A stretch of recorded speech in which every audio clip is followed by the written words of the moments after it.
আমি চিৎকার করে কাঁদিতে চাহিয়া করিতে পারিনি চিৎকার।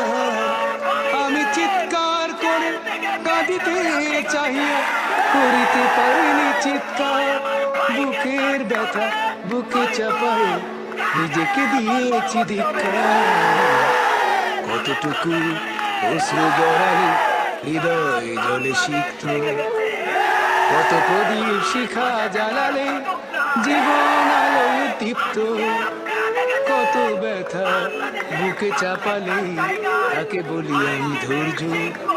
এর মমতা কত দূর হলে জাতি হবে নির্লজ্জ।